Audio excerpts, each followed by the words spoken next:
নমস্কার, আমার নাম অন্বেষা সাঁতরা। আমি বিরল সেবা সদর নার্সিংহোমের ইনফেকশন কন্ট্রোল নার্স। আজ 5 মে ওয়ার্ল্ড হ্যান্ড হাইজিন ডে। আজ আমরা আমাদের infection control officer doctor Guruprasad Bhattacharya স্যারের কাছ থেকে স্বাস্থ্য সেবায় হাত পরিষ্কারের গুরুত্ব সম্পর্কে কিছু তথ্য শিখব। এই বিষয়ে স্যার আপনি যদি একটু আলোকপাত করেন। নমস্কার। হাত পরিষ্কারের গুরুত্ব অপরিসীম। তার কারণ হাতের মধ্যে দিয়ে মানুষ এক ব্যক্তির কাছ থেকে অন্য ব্যক্তির শরীরের মধ্যে ইনফেকশন সঞ্চারিত হয়। ইনফেকশন কি?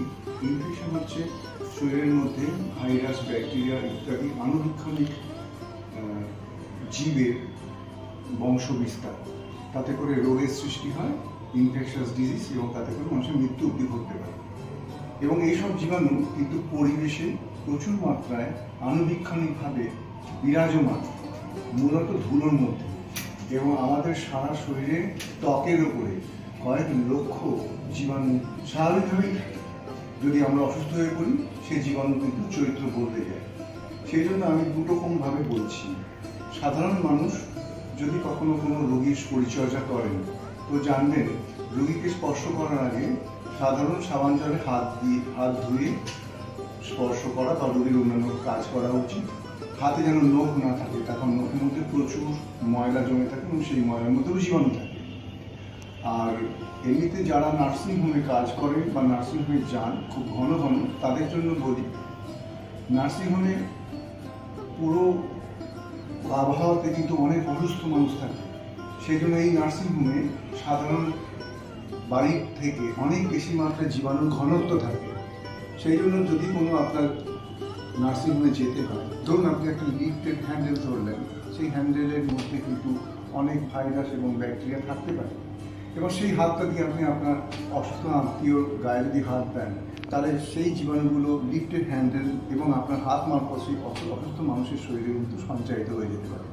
সেই জন্য সাধারণ মানুষ সাবান, এবং নার্সিংহোমে যারা কাজ করেন তাদের ক্ষেত্রে লিকুইড সাবান দিয়ে হাত ঘন ঘন পরিষ্কার করা উচিত। যদি ঘন ঘন পরিষ্কার করা অসুবিধাকর হয়, সেক্ষেত্রে এক পেশেন্ট থেকে আরেক পেশেন্টের গায়ে কাজ করার সময় বা তার কোনো কাজ করার সময় অল্প পরিমাণে স্যানিটাইজার ইউজ করা যেতে পারে। বা সেরকম যদি কোনো হেভি ডার্টি ওয়ার্ক হয়, মানে খুব ময়লাযুক্ত কাজ হয়, সেক্ষেত্রে গ্লাভস ব্যবহার করা উচিত। হাত পরিষ্কারের মধ্যে কত গুরুত্ব আছে এটা আমরা আমাদের বিগত করোনা ভাইরাস এর প্যান্ডেমিকের সময় বুঝেছি। আমরা যাতে হাতের নখ পরিষ্কার রাখি এবং হাত যেখানে সেখানে না দেওয়া, এবং শরীরের বিভিন্ন অংশে অকারণে যেখানে হাত স্পর্শ না করা, এইসবের ব্যাপারে একটু সচেতন হয়ে থাকলে আমরা কিন্তু অনেক বেশি ইনফেকশন কন্ট্রোলে ভূমিকা নিতে পারবো, ইনফেকশন কন্ট্রোল করতে পারবো। নমস্কার। প্রথমে কলটা টিপে হাতটা তারপর আমি এটা দিয়ে করি হ্যান্ড সপটা নিলাম, নিয়ে দুটো হাত ঘষলাম 5 বার। এবার কি করতে হবে, ডান হাতটা বাঁ হাতের ওপর দিয়ে ঘষবো 5 বার। 1 2 3 4 5 হওয়ার পর আবার সেম একই বাঁ হাতটা ডান হাতের ওপর দিয়ে ঘষবো 5 বার। 2 3 4 5। এবার আমাদের কি করতে হবে, দুটো হাতের আঙুলের ফাঁকগুলো পরিষ্কার করতে হবে। তখন কি করতে হবে, দুটো হাতকে একসঙ্গে জয়েন্ট করে দুটো আঙুলের ফাঁক একসঙ্গে দিয়ে ঘষবো 5 বার। 2 3 4 5।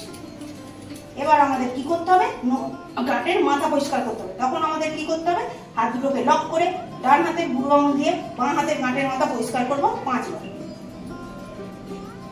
সেই একইভাবে বাঁ হাতটা ভাবে লক করে বাঁ হাতের বুড়ো আঙুল দিয়ে ডান হাতের গাঁটের মাথা পরিষ্কার করবো 5 বার। 2 3 4 5। এবার হয়ে গেল। তারপর কি করতে হবে, আমাদের বুড়ো আঙুল পরিষ্কার করতে হবে। তখন কি করতে হবে, বাঁ হাতটা নিচের দিকে নামিয়ে ডান হাত দিয়ে বুড়ো আঙুলটা ধরিয়ে পরিষ্কার করবো 5 বার। 1 2 3 4 5। সেই একইভাবে বাঁ হাতটা ডান হাতটা এরকমভাবে নিচু করে বাঁ হাত দিয়ে ধরবো, বুড়ো আঙুলটা আবার ঘষবো 5 বার। 1 2 3 4 5। এবার কি করতে হবে, আমাদের নোকের মাথা পরিষ্কার করতে হবে। তখন কি করতে হবে, ডান হাতের নোকের মাথাটা বাঁ হাতের চেটোর মধ্যে দিয়ে ঘড়ি কাটার মতো 5 বার ঘোরাবো। 1 2 3 4 5। আবার সেই একইভাবে বাঁ হাতটা ডান হাতের চেটোর মধ্যে দিয়ে ঘোরাবো 5 বার। 1 2 3 4 5 হয়ে গেল। এবার কি করবো, আমরা কলটা চালু করবো। কলটা চালু করে এবার অবধি আমরা ভালো করে হাতটা ধুয়ে নেবো।